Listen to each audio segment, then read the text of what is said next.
Hello guys, we have a 5-game NBA slate for Thursday. The slate does start 30 minutes earlier than normal, so make sure you do have time to get your lineups in.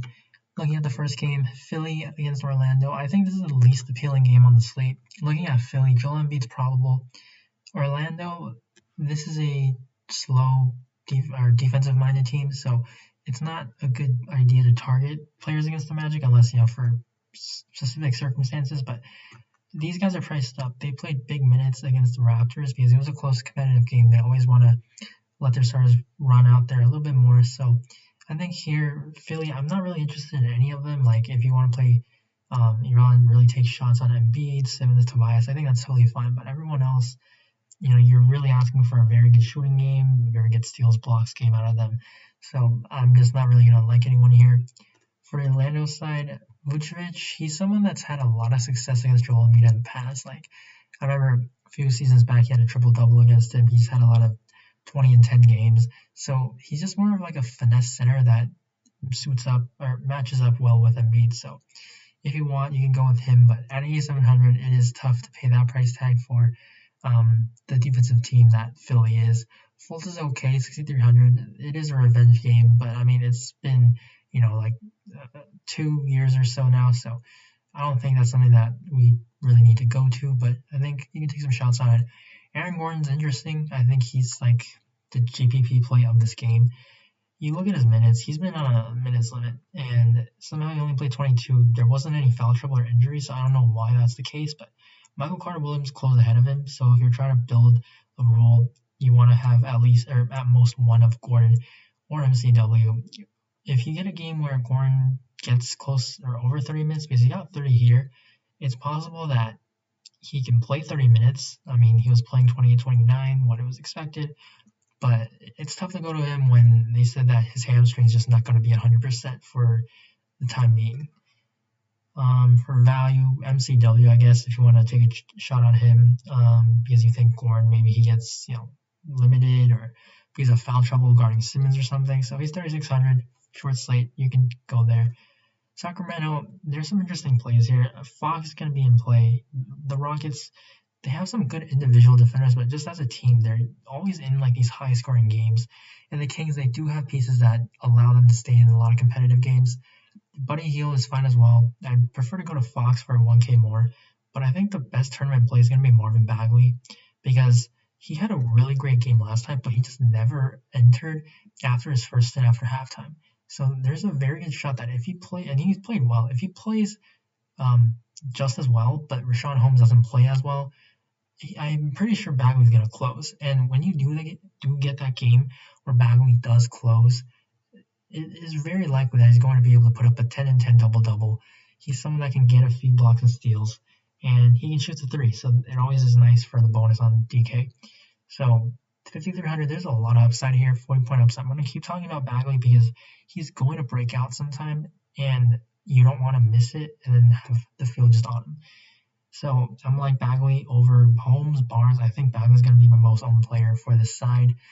Holmes is okay, but I think for tournaments, if you're going stars and scrubs, which I don't think is the ideal build, but Hassan Whiteside 3,500, he's going to be in play because if Holmes gets into foul trouble, that he's the direct benefit, and he's a very productive fantasy player. Houston side, James Harden with a lot of those guys back, Wood, Wall, Gordon, Cousins, they're probably just going to take up a whole lot of usage, which they should, and that's going to hurt Harden. And Harden's price is 11K. So for a small slate, yes, you can take a shot on him because he's just in another tier, but I don't think you need to go there because there's a lot of strong mid-range 7-8K options. Christian Wood is fine, 7,300. The Kings, they're defensively, they're not that great, so I think Wood is good, but Cousins is healthy now, so he's probably going to take some of those minutes. I don't think they're going to play alongside each other. Maybe a little bit, but I just don't really see that. And Wall, he's priced up. We don't know what his minutes are going to be like, so I'm not going to really look to him. Gordon, not someone that I play when Harden's healthy. Cousins, I think he's a tournament option, depending on how many minutes he plays. If you can tell me that Cousins is going to play like 20 to 25 minutes, I think he can get there. And not knowing that info, unless we get it early, I think it's going to make him really intriguing. So I do have some interest in Cousins. For the Knicks side, these guys played really big minutes. Randall played 44 last time. This is a tougher match against the Raptors. But if he's playing heavy minutes, which it's likely that he could because they have a lot of injuries on this team, he's not a guy that should get you double-digit assists and triple-double every game, but he is capable of getting assists, not this many rebounds. We know he's a great rebounder, and the way that he plays is like kind of like Zion, and he's capable of these big numbers, and he needs to put these up because the Knicks, they have a lot of injuries. Like if Alec Burks is out, he's just going to go more for everyone else. They have injuries all across the board here, which is just going to make a lot of these guys in play because they just have to play big minutes. So RJ Barrett, Elfrid Payton, Mitchell Robinson, all of them.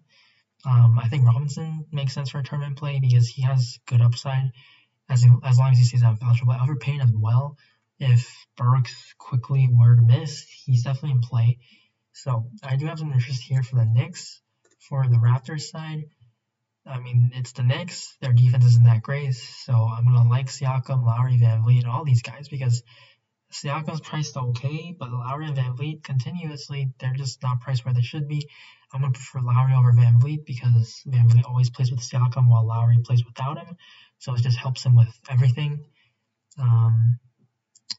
If you're looking for tournament shots, I think that a guy like Boucher, he's okay, but I'm not going to go there just because, like his minutes last time, because they had a matchup with Joel Embiid, they played Alex Len, so I don't think Alex Len's going to get into the rotation here. I think Boucher should be able to play more minutes, Baines as well. He was in foul trouble, but they have a lot of options, so I'm just going to stick with Siakam, Lowry, and VanVleet. Lowry probably going to be the guy.